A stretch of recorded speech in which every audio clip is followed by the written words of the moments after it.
ॐ सुमुखाय नमः। ॐ एकदन्ताय नमः। ॐ कपिलाय नमः। ॐ गजकर्णकाय नमः। ॐ लम्बोदराय नमः।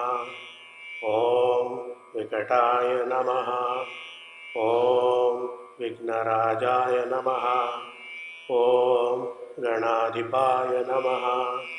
ॐ धूम्रकेतवे नमः। ॐ गणाध्यक्षाय नमः। ॐ बालचन्द्राय नमः। ॐ गजाननाय नमः। ॐ वक्रतुण्डाय नमः। ॐ शूर्पकर्णाय नमः। ॐ हेरम्बाय नमः। ॐ स्कन्दपूर्वजाय नमः।